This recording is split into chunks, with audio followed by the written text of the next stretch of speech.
ओम नमो भगवते वासुदेवाय। प्रिय दर्शकों, आप सौનું ફરી એકવાર અમારી આ ચેનલ સંપૂર્ણ જ્ઞાન ગુજરાતીમાં સ્વાગત છે।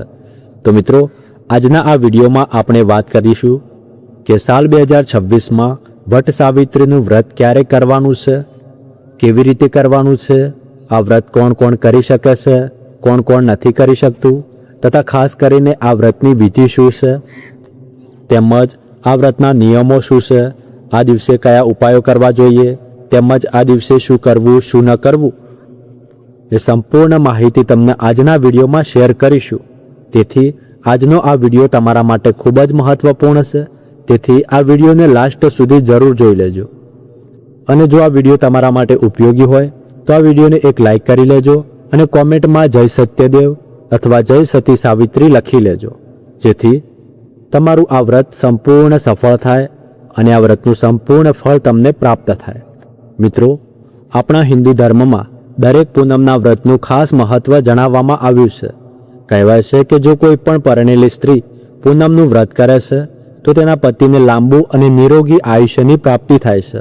અને એમાં પણ જ્યારે જેઠ મહિનાની પૂનમ આવે છે કે જેને વટ સાવિત્રી પૂનમ કહેવાય છે, જ્યાં દિવસે સતી સાવિત્રીએ પોતાના પતિદેવ માટે આ વ્રત કર્યું અને આ વ્રતના પ્રભાવથી તેના પતિને આયુષ્યની પ્રાપ્તિ થઈ હતી। અને આજે પણ આ કળિયુગમાં ઘણી બહેનો સ્ત્રીઓ આ વ્રત કરતી હોય છે, ખૂબ જ શ્રદ્ધાપૂર્વક ભાવપૂર્વક આ વ્રત કરે છે અને તેને આ વ્રતનું ફળ પણ પ્રાપ્ત થાય છે। તો ચાલો હવે સૌપ્રથમ જાણીએ કે આ વ્રત ક્યારે અને કેવી રીતે કરવાનું છે।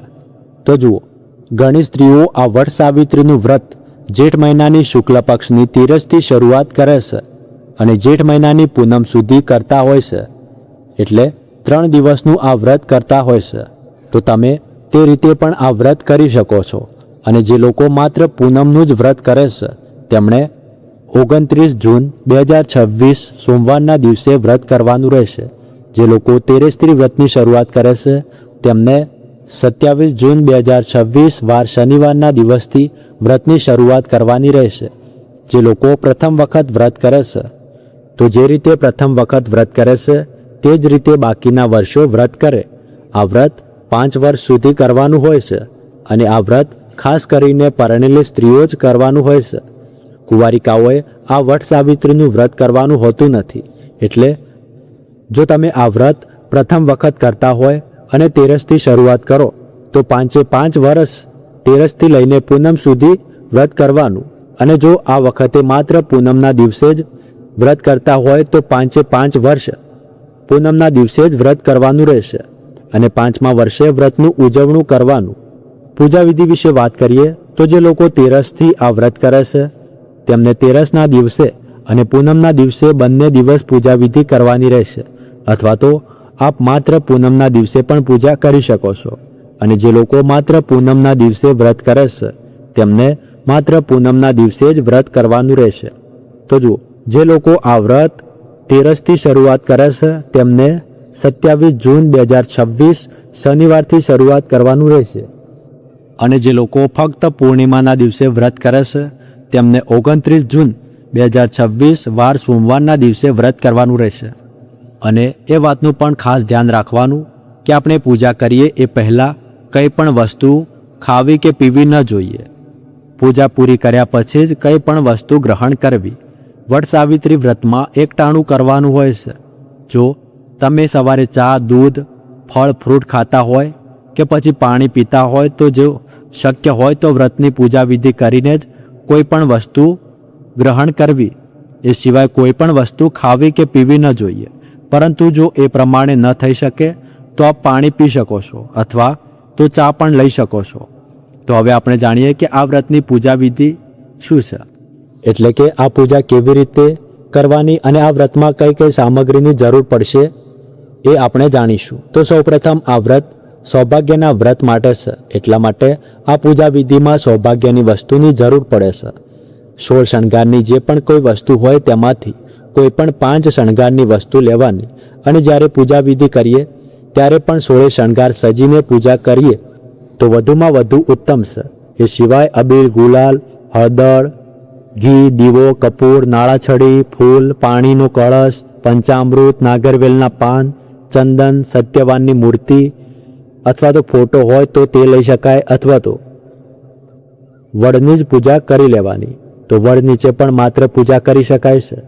જો વડનું ઝાડ ન હોય અને વડનું માત્ર પાંદડું મળતું હોય, વડની ડાળી મળતી હોય, તો તેની પણ આપણે આજે ઘરે જ પૂજા કરી શકાય છે. પરંતુ જ્યાં સુધી શક્ય હોય ત્યાં સુધી વડના વૃક્ષની નીચે જ આ વ્રતની પૂજા કરવાની.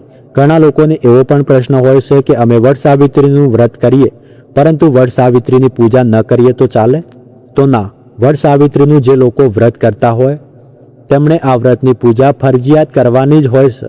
તો હવે જે લોકો આજના દિવસે વ્રત ધારણ કરે છે તેમણે સવારે વહેલા ઉઠી નિત્ય કર્મોથી નિવૃત્ત થઈને સ્નાન કરીને સૂર્યદેવને નમસ્કાર કરીને આપણા ઘરના મંદિરમાં સૌપ્રથમ ભગવાન શ્રી ગણેશજીનું પૂજન કરીને, આપણા ઈષ્ટદેવ, આપણા કુળદેવીનું પૂજન કરીને, તેમની પાસેથી આશીર્વાદ લઈને જ્યારે પૂજાનો સમય થાય ત્યારે પૂજા સામગ્રી તૈયાર કરીને વડના વૃક્ષને નીચે પૂજા કરવા જવું. સૌપ્રથમ વડના વૃક્ષની આજુબાજુ સાફ સફાઈ કરી લેવી, ચોખ્ખું કરી લેવું અને ત્યાં ગંગાજળ અથવા ગૌમૂત્ર છાંટવું કે જેથી કરીને આપણી પૂજા સ્થાન શુદ્ધ થઈ જાય. એ પછી વડના મૂળમાં એટલે કે વડના ઝાડમાં પાણી રેડવાનું અને ત્યારે ઓમ સાવિત્રેય નમઃ એ મંત્ર બોલવાનો અથવા ઓમ સત્યવાનાય નમઃ, ઓમ સત્યવાનાય નમઃ એ મંત્ર બોલવાનો અને એ પછી હાથમાં જળ રાખીને આ વ્રતનો સંકલ્પ કરવાનો અને પછી હાથમાં રહેલું જળ જમીન ઉપર છોડી દેવાનું. એ પછી જો આપણી પાસે સતી સાવિત્રી, સત્યવાનની મૂર્તિ હોય તો તેની ત્યાં સ્થાપના કરવાની, કંકુ ચાંદલો કરવાનો, ચોખા ચોંટાડવાના, અબીલ ગુલાલ છાંટવાના અને જો તે ન હોય તો તે જ રીતે વટની પૂજા કરવાની. વટના થડમાં ચાંદલો કરવાનો, ચોખા ચોંટાડવાના, અબીલ ગુલાલ છાંટવાના, ચંદનનો ચાંદલો કરવાનો, તેની આરતી કરવાની. અને કહેવાય છે કે વડના મૂળમાં બ્રહ્માજીનો વાસ હોય છે, થડમાં વિષ્ણુનો વાસ હોય છે અને ઉપરના ભાગમાં શંકર ભગવાનનો વાસ છે. એટલે બ્રહ્મા, વિષ્ણુ અને મહેશ આ ત્રણેય દેવને પોતાના પતિના લાંબા આયુષ્ય, નિરોગી જીવન અને વંશવૃદ્ધિ માટે પ્રાર્થના કરવી. એ પછી આપણે જે દીવો પ્રગટાવ્યો હોય તે એક નાગરવેલના પાન ઉપર રાખીને વડના વૃક્ષની નીચે રાખી દેવાનો, વડના થડની પાસે રાખી દેવાનો અને પછી સૂતરનો દોરો હાથમાં લઈને 108 વખત વડના વૃક્ષની પ્રદક્ષિણા કરવાની કે જેમાં પણ ઓમ સાવિત્રેય નમઃ એ મંત્ર બોલી શકાય, ઓમ સત્યવાનાય નમઃ એ મંત્ર પણ બોલી શકાય અથવા એ ન આવડે તો ઓમ નમો ભગવતે વાસુદેવાય એ મંત્ર બોલી શકાય. અને 108 વખત પ્રદક્ષિણા થઈ જાય એ પછી વડના વૃક્ષને નમસ્કાર કરવાના, મનમાં સાવિત્રી દેવીને નમસ્કાર કરવાના કે જેવી રીતના આપે આપના પતિની રક્ષા કરી હતી એવી જ શક્તિ આપ અમને પ્રદાન કરજો કે જેથી અમે પણ અમારા પતિની રક્ષા કરી શકીએ, તેમને લાંબુ જીવન પ્રદાન કરી શકીએ અને તેમના જીવનમાં પવિત્રતા આવે એવી પ્રાર્થના કરવાની. એ પછી જે પણ આપે ઘરેથી સૌભાગ્યની વસ્તુ લઈ આવ્યા હોય તેને વડના વૃક્ષ પાસે રાખવાની અને સાવિત્રી દેવીને અર્પણ કરવાની અને પૂજા પૂર્ણ થઈ જાય પછી તે સૌભાગ્યની વસ્તુ આપ ગૌરાણીને પણ આપી શકો છો અથવા કોઈ પણ પરણેલી સ્ત્રીને આપી શકો છો. જો આપ મંદિરે પૂજા કરવા જતા હોય અને ત્યાં જો વડ સાવિત્રીની કથા સાંભળતા હોય તો જેના મુખેથી આપ કથા સાંભળો છો તેને યથાશક્તિ ચોખા, ઘઉં કે પછી દાન દક્ષિણા આપી શકો છો. અથવા તો ઘરે આવીને પોતાની જાતે જો આપ કથા વાંચતા હોય તો કથા વાંચીને યથાશક્તિ દાન પુણ્યનું કાર્ય કરવાનું અને કથા સાંભળી લીધા પછી આ વ્રત આખો દિવસ શ્રદ્ધાપૂર્વક, ભાવપૂર્વક ધારણ કરવાનું. શક્ય હોય તો આજે રાત્રે 1 ટાણું કરવાનું. પૂનમના ચંદ્રના દર્શન કરીને રાત્રે 1 ટાણું કરવામાં આવે છે તો વધુ ઉત્તમ છે. જે લોકો તેરસથી વ્રત ધારણ કરે છે તે 3 દિવસ 1 ટાણું કરવામાં આવે છે. આ વ્રત 5, 7 કે 9 વર્ષ સુધી કરવાનું હોય છે અને પછી ઉજવણું કરવામાં આવે છે કે જેમાં આપણે જેટલા વર્ષ વ્રત કર્યું હોય તેટલા દંપતીને ભોજન કરાવવામાં આવે છે. ધારો કે આપે 5 વર્ષનું વ્રત કર્યું હોય તો ઉજવણામાં આપણે 5 દંપતીને ભોજન કરાવવાનું અને યથાશક્તિ દક્ષિણા આપવામાં આવે છે. જે લોકો 3 દિવસનું વ્રત કરે છે તેમને 3 દિવસ આ કથા સાંભળવી જોઈએ અને પૂનમના દિવસે તો ખાસ કરીને સવાર, બપોર, સાંજ, રાત જ્યારે પણ તમને ટાઈમ મળે છે ત્યારે કથા સાંભળવાની. કહેવાય છે કે જો કોઈ સ્ત્રી આ રીતે ભાવપૂર્વક, મનપૂર્વક આ વડ સાવિત્રીનું વ્રત કરે છે તેને દેવી સાવિત્રીના આશીર્વાદ મળે છે અને તેના પતિને દીર્ઘાયુષ્ય, સુખદ જીવન અને કુટુંબમાં શાંતિ મળે છે. તેનો વંશવેલો અચળ રહે છે અને તેને ભગવાનના પણ આશીર્વાદ પ્રાપ્ત થાય છે. તો મિત્રો, આ હતી વટ સાવિત્રી વ્રતની સંપૂર્ણ માહિતી, પૂજાવિધિ અને મહત્ત્વ. જો તમારો કોઈ પ્રશ્ન હોય તો તેને કોમેન્ટ બોક્સમાં જરૂર લખીને મોકલી શકો છો. તેનો ઉત્તર અમે જરૂર આપીશું. અને આ વ્રતની કથા સાંભળવા માંગતા હોય તો અમારી સાથે જોડાયેલા રહો. અમારી ચેનલને સબસ્ક્રાઈબ કરી લેજો અને આ વિડીયો ગમ્યો હોય તો એક લાઈક કરવાનું ભૂલતા નહીં. મળીએ આગળના વિડીયોમાં. ત્યાર સુધી ધન્યવાદ.